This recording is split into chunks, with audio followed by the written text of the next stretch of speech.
बच्चों देखो, एक लाइट ऐसे गया था और इस सेंटर ऑफ कर्वेचर से क्रॉस किया था, तो सेंटर ऑफ कर्वेचर से चला गया। तो हमने कहा कि इसकी इमेज यहाँ पर ट्रेस हुई है ना। तो अब यहाँ पर देखो, एक केस और देख लो फटाफट। पहले हमने यहाँ पर भी ऐसे से सोचा कि लाइट ऐसे जा रहा था, है ना, लाइट ऐसे चला गया था। अब जरा सोचो, ये चूंकि प्रिंसिपल एक्सिस के पैरेलल है तो फोकस से जाएगा, ये फोकस कहलाया इस बार, और हमने दूसरे लाइट को इसके सेंटर ऑफ कर्वेचर से भेजा। तो सेंटर ऑफ कर्वेचर से भेजा था तो सेंटर ऑफ कर्वेचर से ही वापस आएगा। इसका मतलब इसका इमेज यहाँ बना था, है ना। अब जरा समझने की कोशिश करें। All the distances are measured from pole. हमने क्या बोला कि जितने भी डिस्टेंस को मेजर करते हैं कहीं ना कहीं पोल से मेजर करेंगे।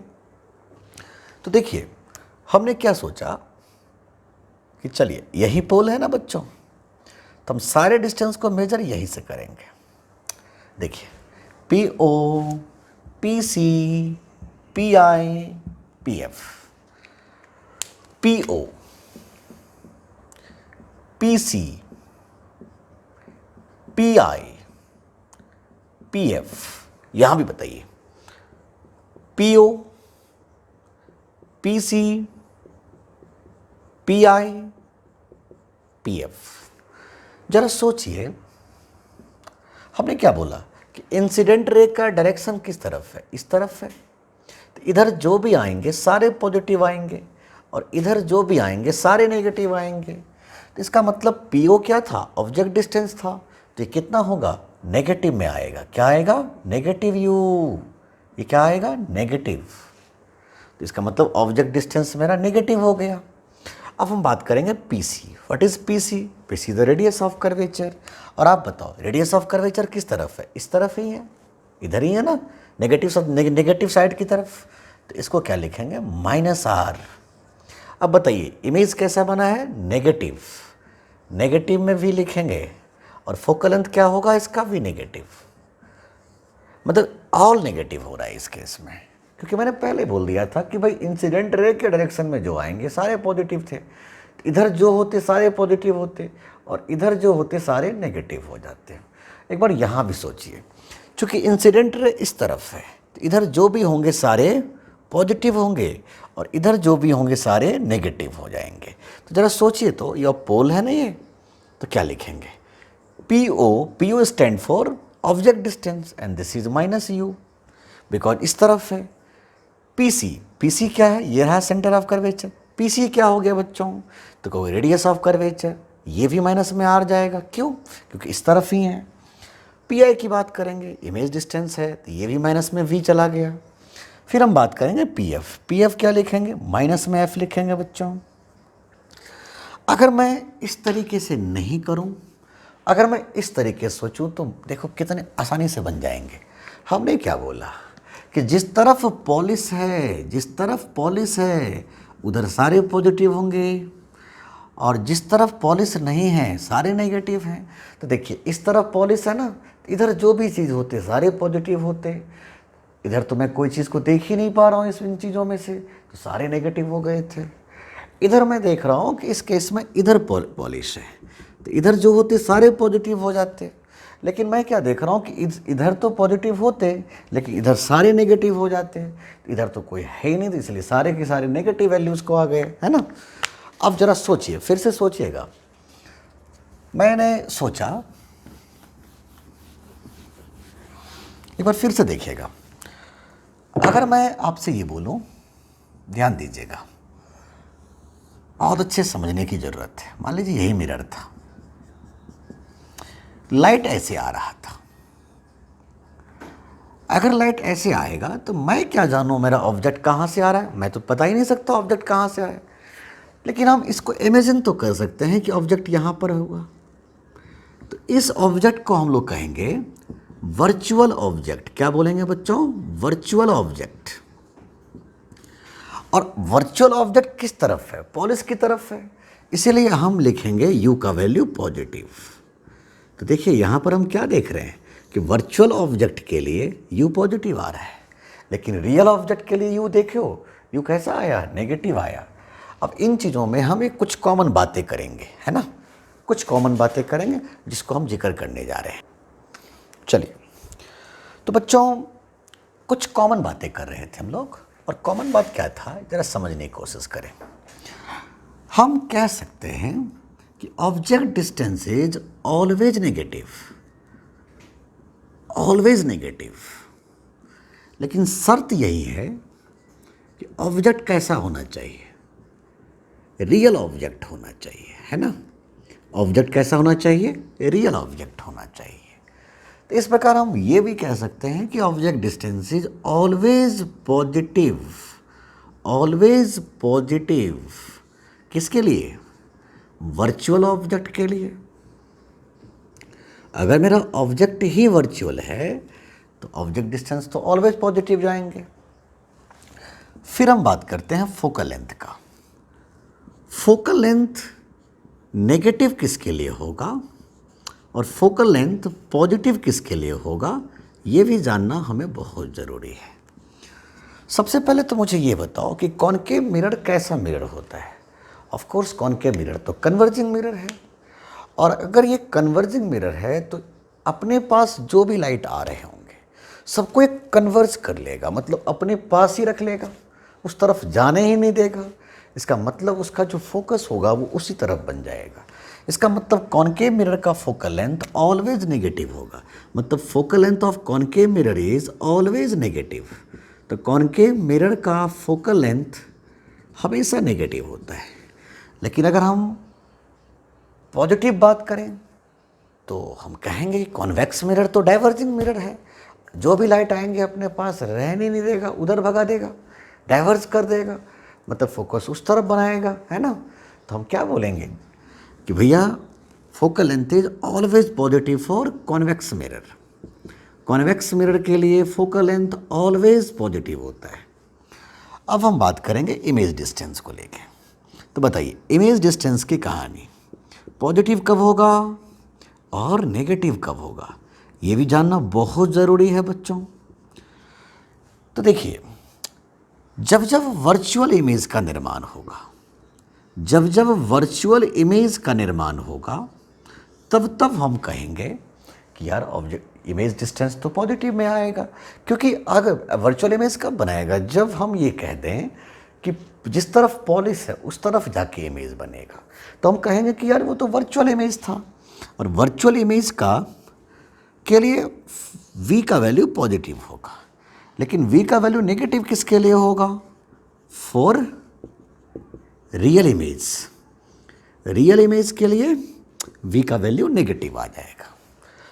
आइए फिर सोचते हैं, एक बात और समझिए कि y एक्सिस सही है, y एक्सिस के पॉजिटिव y पॉजिटिव रहेगा और नेगेटिव y एक्सिस नेगेटिव होगा। तो अगर देखो, मैं पहले बोल चुका हूं कि h1 क्या था, हाइट ऑफ ऑब्जेक्ट, और h2 क्या था, हाइट ऑफ इमेज, है ना। जरा सोचिए, अगर मैं h2 का वैल्यू पॉजिटिव बोलता हूं तो कहूँगा कि यार ये तो इरेक्ट इमेज बनाया था, सीधा इमेज बनाया था, जैसा ऑब्जेक्ट था वैसा ही इमेज बना था। लेकिन अगर S2 का वैल्यू नेगेटिव में आया तो हम क्या बोलेंगे, अरे ये तो इन्वर्टेड इमेज बनाया था। ये सारी बातें आपको ध्यान होना चाहिए। देखो एक बात फिक्स है, चाहे किसी भी लेवल के क्वेश्चंस होंगे तुम कर सकते हो, लेकिन दिक्कत यही है कि अगर आप इसमें कहीं भी गड़बड़ कर दिए तो बनाना कुछ तो बन जाएगा कुछ, और उसमें मैं कुछ भी नहीं कर सकता।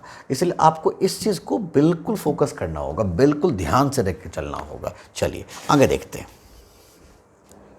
चलिए, तो बच्चों हम लोगों ने साइन कन्वेंशन भी सीख लिया है। अब हम एक दो बात और डिस्कस करते हैं। हम लोग बात करेंगे मैग्नीफिकेशन को लेके। मैग्नीफिकेशन, देखिए मैग्नीफिकेशन होता क्या है। मैग्नीफिकेशन को हम m से डिनोट करेंगे, है ना। मैग्नीफिकेशन को हम किससे डिनोट करेंगे, m से। मैग्निफिकेशन दो टाइप के होते हैं, ध्यान रखिएगा, मैग्निफिकेशन दो टाइप के होते हैं। एक का नाम होता है ट्रांसवर्स मैग्निफिकेशन। क्या नाम लिया मैंने? Transverse magnification. और दूसरा मैग्निफिकेशन का नाम क्या होता है? Longitudinal magnification. बहुत ही ध्यान से समझना होगा, मैं दोनों पॉइंट्स को बहुत अच्छे से समझाने की कोशिश करूंगा। देखिए, ट्रांसवर्स मैग्निफिकेशन और लॉन्गिट्यूडनल मैग्निफिकेशन कैसे डिफाइन किया गया इसको? बहुत इजी है। If object is placed along y axis, अब इसको वर्टिकल एक्सिस लिख दो।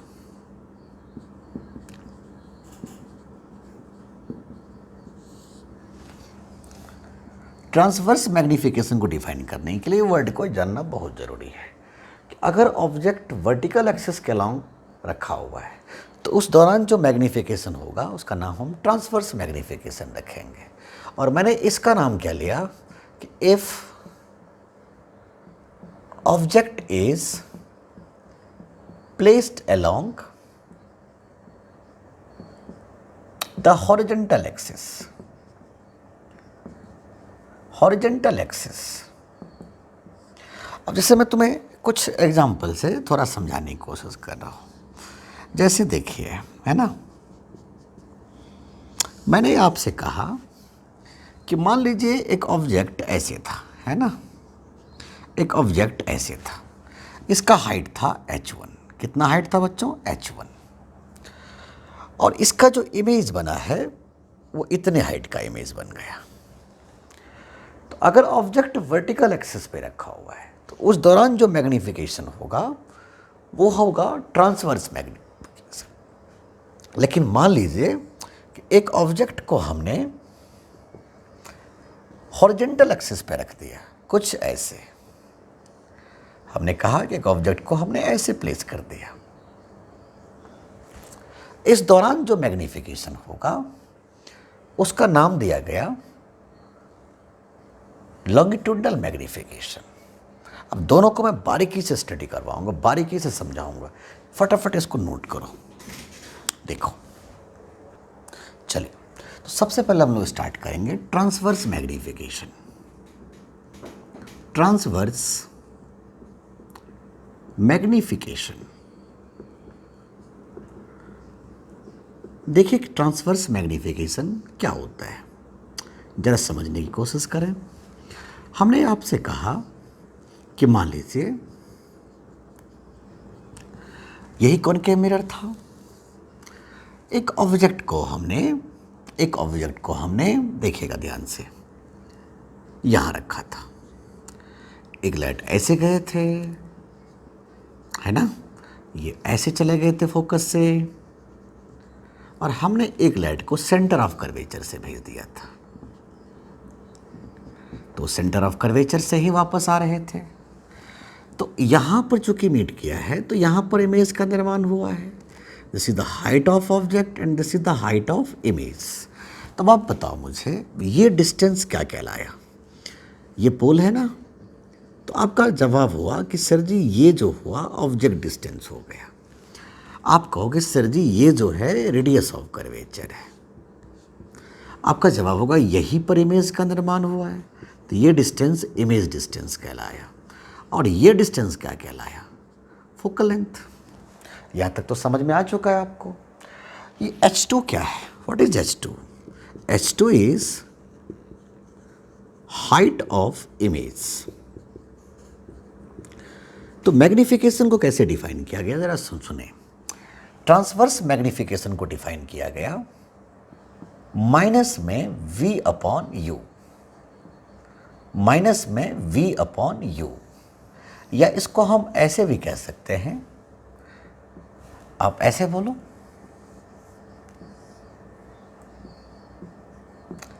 Height of image upon height of object.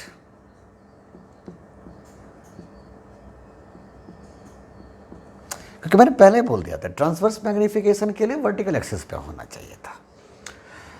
इसका मतलब मैग्नीफिकेशन का फॉर्मूला क्या सामने आया, magnification is -v/u is equal to h2/h1। मैं चाहता हूं कि इसको थोड़े से और फॉर्मेट में ले जाऊं बच्चों, और फॉर्मेट में ले जाता हूं। देखिए थोड़ा सा और फॉर्मेट बना देता हूं मैं, एक दो फॉर्मेट, वैसे एक ही चीज़ है, कुछ भी बोलो बात तो एक ही है। तो मैंने क्या सोचा कि मेरे पास फॉर्मूला था 1/v + 1/u = 1/f। मेरे पास क्या फॉर्मूला था 1/v + 1/u = 1/f। Multiply both sides by v, हमने दोनों तरफ v से मल्टीप्लाई कर दिया, तो ये बन गया v/v, और ये हो गया v/u, ये हो गया v/f। अच्छा, इस तरफ हमने क्या किया, मल्टीप्लाई बोथ तरफ नहीं, बोथ साइड्स बाय u। इसका मतलब u/v + u/u = u/f, है ना। तो जरा सोचिए ये क्या है, अरे ये तो 1 है। हमने इसको बोला 1 + v/u = v/f, और इधर बोलो u/v + 1 = u/f। इसको इधर ले जाओ, इसको इधर ले आओ, तो क्या तुम कह सकते हो -v/u = 1 - v/f। लिख सकते हो कि नहीं लिख सकते हो। और मैंने क्या सोचा कि यार इसको इधर ले जाता हूं, 1 - u/f = -u/v। तो मैं क्या देख रहा हूं, अरे यही तो मैग्निफिकेशन था। देखो -v/u is the transverse magnification here, and the transverse magnification is f - v/f, f - v/f, f - v/f। और इस केस में आप क्या बोलोगे, f - u/f इज -u/v। पलट दो यार, then magnification is f/f - u। तो मैग्निफिकेशन का कितना फार्मूला सामने आया, जरा देखना ध्यान से, कई फार्मूला आ गया भाई। Magnification is -v/u = h2/h1 is equal to, देखो ध्यान से, f - v/f is equal to f/f - u। And ये सारे फार्मूला मेरा ट्रांसवर्स मैग्निफिकेशन के फार्मूला के रूप में सामने आए हैं। आप इसको याद रखना है थोड़ा सा, है ना। चलिए आगे देखते हैं। चलिए, तो बच्चों हम लोगों ने स्टार्ट किया लॉन्गिट्यूडिनल मैग्निफिकेशन। तो क्या होता है लॉन्गिट्यूडिनल मैग्निफिकेशन, तो मैंने पहले बोल दिया था कि if object is placed along horizontal axis. तो देखो इसको भी हमने वैसे ही डिफाइन किया कि भाई देखो इसको ml से लिख रहा हूँ मैं, किससे लिख रहा हूँ, ये कैपिटल M से लिख जाती है, तो एक ही बात है। तो लॉन्गिट्यूडिनल मैग्निफिकेशन का फार्मूला क्या होगा, माइनस में image length by object length, image length by object length. अब देखो ऑब्जेक्ट का लेंथ तो O है ना, और इमेज का लेंथ तो I है ना, तो हम इसको ऐसे भी लिख दिए v2 - v1 upon u2 - v1। अच्छा v2 - v1 क्यों लिखा यार, u2 - u1 क्यों लिखा, क्योंकि देखो इस एंड का इमेज कहीं और बनेगा और इस एंड का इमेज कहीं और बनेगा, तो इसलिए मैंने v2 - v1 लिखा और u2 - u1 लिखा। अब यहाँ पर एक बहुत इंपॉर्टेंट बात सामने आ रहा है जिसको तुम्हें समझना बहुत ज़रूरी है, बहुत ज़्यादा। हमने कहा कि if length of object is very small, अगर मान लीजिए कि ऑब्जेक्ट का लेंथ बहुत छोटा है, तो क्या मैं लॉन्गिट्यूडिनल मैग्निफिकेशन को लिख सकता हूँ माइनस में dv/du, माइनस में dv/du। अब जरा सोचो कि dv/du का फैक्टर तो है यहाँ पर, तो मैं dv/du निकालता हूँ, है ना। अच्छा ये d यूज़ क्यों किया मैंने, जरा सोचो मैंने d यूज़ क्यों किया, because D is the very small elemental part. D कब यूज करते हैं? वेरी स्मॉल एलिमेंटल पार्ट के लिए। तो हमें कैसे भी करके पहले d we by D u निकालना होगा। आइए समझते हैं। 1/v plus 1/u is equal to 1/f। v का पावर -1, u का पावर -1, f का पावर -1। हमें निकालना क्या है? dv by D u. तो चलिए इसको डिफ्रेंशिएट कर देते हैं। तो इसका डिफ्रेंशिएशन करेंगे तो क्या बन जाएगा? माइनस में 1/v² dv। इसका डिफ्रेंशिएशन क्या होगा? माइनस में 1/u² du। And focal length is always constant. Constant term का डिफ्रेंशिएशन 0 होता है। तो बच्चों हम कह सकते हैं क्या?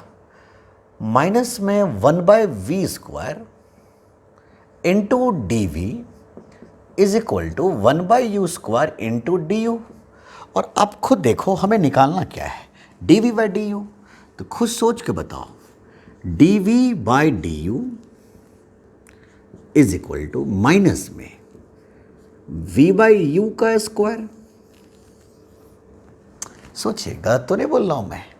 D we by D u is minus में v बाई यू का स्क्वायर। अब जरा सोचो, क्या मैं इसको ऐसे लिख सकता हूं? इसका मतलब माइनस में v बाई यू का स्क्वायर लिख सकता हूं कि नहीं लिख सकता हूं बच्चों? अच्छा जरा सोचो, क्या मैं इसको ऐसे भी लिख सकता हूं कि माइनस में f upon f minus you का स्क्वायर। वैसे माइनस कॉमन ले लिया मैंने, u minus F, u minus f का स्क्वायर। क्योंकि हमने अभी डिराइव किया था तो क्या आया था याद करिए कि minus v by u equal to f upon f minus you.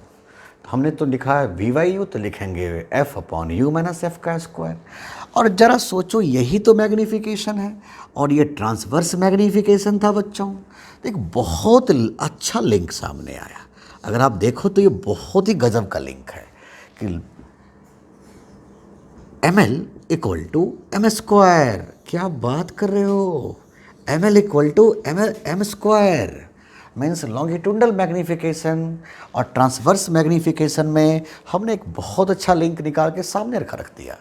अच्छा एक बात और मुझे बताओ, जरा सोचना है आपको, ध्यान से देखो, यही समझ में आ जाएगा। अगर बच्चों हम ये बोलें, जैसे देखो हमने ये बोला, यहीं पर समझ में आएगा, बहुत ही गजब का चीज़ है कि हमने लिखा है M L equal to minus में D we by D U, है ना, माइनस में D we by D U. हम एक गेम खेल देते हैं, हम ऊपर नीचे टाइम से डिवाइड कर देते हैं, d we by d t and d u by d t. तो जरा सोचिए ये क्या बन गया? This is speed of image and this is the speed of object. अरे क्या बात कर रहे हो? इसका मतलब जो मेरा एम होगा, लॉन्गिट्यूडनल मैग्नीफिकेशन होगा, वो आ गया है सामने minus v i by v o. क्या बात कर रहे हो? और ये वी आई क्या है? एक बार समझने की कोशिश करिए, ये वी आई क्या है और ये वी ओ क्या है? ये वी आई हो गया speed of image, speed of image, और ये वी ओ क्या हुआ? Speed of object. क्या यहां तक समझ में आया? और ये क्या है? एम एल क्या है?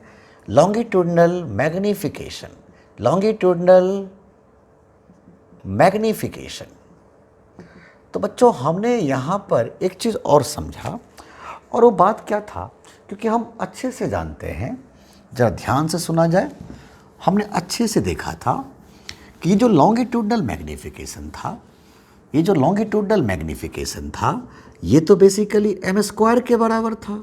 या आप ऐसे कह दो ना कि ये माइनस में वी बाई यू का स्क्वायर है, मतलब ये माइनस में वी बाई यू का स्क्वायर है बच्चों। अरे क्या बात कर रहे हो? ये तो माइनस में वी बाई यू का स्क्वायर है।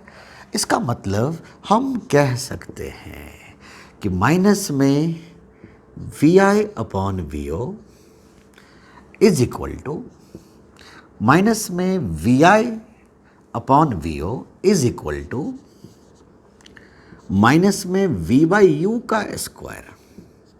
ठीक लिखा है मैंने बच्चों। इसका क्या मतलब हुआ सामने? एक बहुत अच्छा लिंक आया है अगर आप देखो तो, कि velocity of image equal to V by you का square into velocity of object.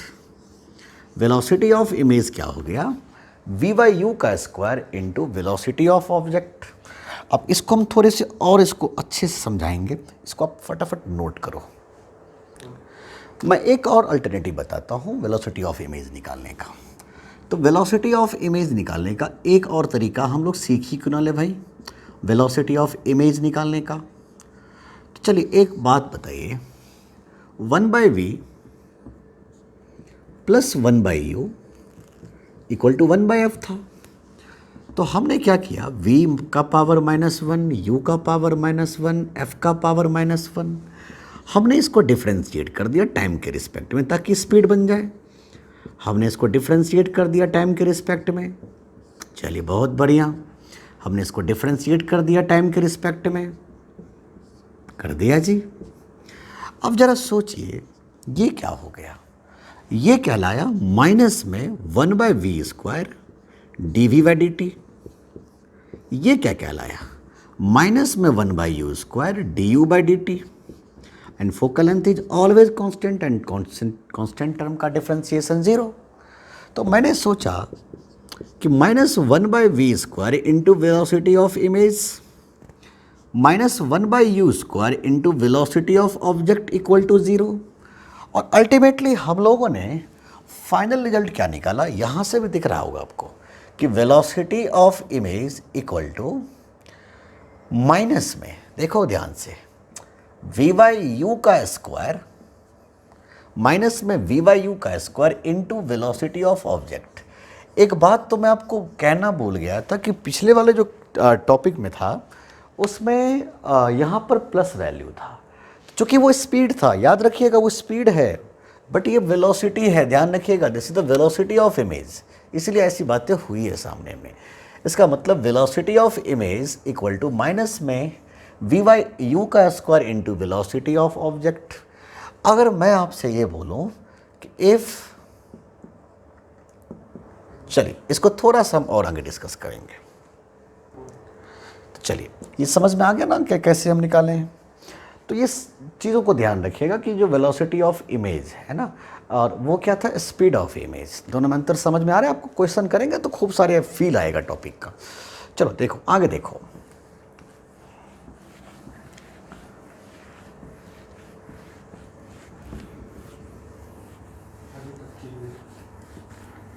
देखिए